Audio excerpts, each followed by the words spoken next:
Hi friends, நான் பார்க்க போகிற திரைப்படம் ஜென்டில்மேன். இதை இயக்குனது பார்த்தீங்கன்னா ஜோஷுவா சேதுராமன். இதில் நடித்தவங்க ஹரிகிருஷ்ணன், லிஜோ மோல்ஜோஸ், லாஸ்லியா மரியநேசன். இவங்க 3 பேர் தான் முக்கியமான கேரக்டரு. வாங்க கதைக்குள்ளே போயிடலாம்.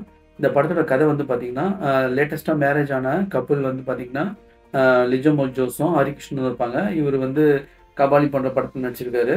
ஸோ இவர் ஹீரோவாக நடிச்சிருக்காரு. இந்த லிஜோ மோல்ஜோஸ் வந்து பூர்ணின்ற கேரக்டரில் இருக்காங்க. ஹரிகிருஷ்ணன் வந்து அரவிந்தர் கேரக்டர் நடிச்சிருப்பாரு. இவங்க 2 பேரும் ஜாலியா ஹாப்பி கப்புலா இருப்பாங்க. இதையே 1/2 அன் ஹவர் காட்டியிருந்தாங்க. கழிச்சு பார்த்தீங்கன்னா, இந்த 1/2 அன் ஹவர் கழிச்சு, இவங்க தங்கச்சி இந்த பூர்ணியோட தங்கச்சி வந்து பார்த்தீங்கன்னா, இன்டர்வியூக்காக ஊர்லேருந்து வருவாங்க. ஸோ அவங்களுக்கு வந்து இன்டர்வியூ நடக்கும். ஸோ இப்போ வந்து அந்த இன்டர்வியூக்காக இவங்க வீட்ல தங்கியிருக்கும்போது, இவங்க 2 பேரும் நல்ல ஆளுங்களா தான் இருப்பாங்க. இப்போ பூர்ணி வந்து வெளிய போயிருப்பாங்க. அப்போ வந்து இவரு வந்து அப்படியே தனியா அந்த பொண்ணு வந்து ஏதோ வேலை செஞ்சுட்டு இருக்கும் அப்ப கிச்சன்ல. இவரு நேரா வந்து பின்னாடி போய் தப்பா நடக்கிற மாரி இவரு நெனச்சுன்னு போவாரு. நம்மளுக்கு தெரியும். ஆனா, அவங்களுக்கு எப்படி அது தப்புன்னு தெரிஞ்சுதுன்னு தெரியல. அவங்க திரும்பி அப்படி பண்ணும்போது ஒரு சின்ன ஒரு ஆக்சிடென்ட் ஆகி அவர் கீழ விழுந்துருவாரு. அடிபட்டு ரொம்ப டேஞ்சர் நிலைமையில இருப்பாரு. அப்ப இவங்க வந்து இந்த பூர்ணி வந்து வீட்டுக்குள்ள என்டர் ஆவாங்க.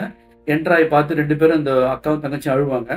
அப்ப அக்காவும், தங்கச்சியும் அழும்போது ஒரு ஃபோன் வரும். அந்த ஃபோன பார்த்த உடனே இந்த பூர்ணிக்கு ஒரு கோவம் வந்து அது எத பார்த்தாங்கன்னு தெரியல.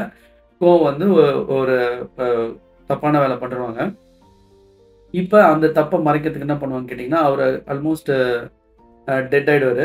ஸோ அவர் வந்து என்ன பண்றாங்க அப்படின்றது தான் செகண்ட் ஹாஃபு. இப்ப இந்த பூரணி வந்து என்ன பண்ணுவாங்கன்னா, இந்த தப்ப மறைக்கிறதுக்காக அ அ சாதாரணமான ஒரு இதுவா இருப்பாங்க.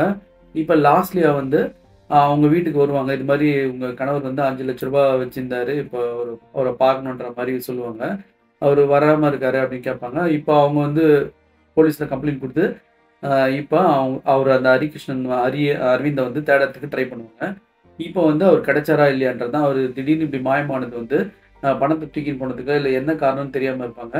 இப்ப இப்படி தேடிக்கிட்டே இருக்கும்போது, லாஸ்ட் ஒரு பிரச்சனை நடக்கும். அப்ப வந்து லிஜாமல் ஜோஸ் வந்து எப்படி வந்து அந்த பிரச்சனைய சால்வ் பண்றாங்க அப்படின்றது தான் வரும்.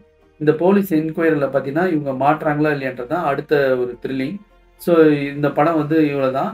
ஸோ இது வந்து ஃபர்ஸ்ட் ஹாஃப் வந்து ஸ்லோவா போச்சு. இந்த கிரைம் சீன தவிர மத்தபடிலாம் இந்த படம் வந்து ரொம்ப ஸ்லோவா போச்சு. செகண்ட் ஹாஃப் சரி நல்லா ஃபாஸ்ட்டா போகும்ன்னு பார்த்தா, அதே மாரி தான் இருந்தது.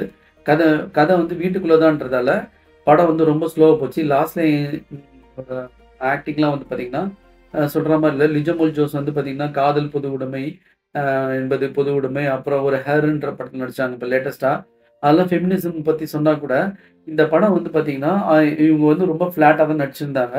இந்த படத்துல வந்து மியூசிக் வந்து கோவிந்த் வசந்தா பண்ணியிருக்காரு. அதெல்லாம் ரீசனபிளா இருந்தது. எல்லாமே ரீசனபிளா இருந்தது. கடைசி ஒரு 2 மினிட்ஸ் தான் கிளைமாக்ஸ் தான் இருந்தாலும், இது வந்து எந்த விறுவிறுப்பும் இல்லாம இருந்தது. ரொம்ப ஃப்ளாட்டா போச்சு. கடைசியில வந்து டைரக்டர் வந்து ஒரு ஸ்டேட்மெண்ட் ஒண்ணு டைட்டில்ல போடுவாரு. அது என்னதான் கரெக்ட்டா இருந்தாலும், இந்த படம் பார்க்கும்போது, போலீஸ்னா அவ்ளோ குறைவா அப்படின்ற மாரி இருந்தது.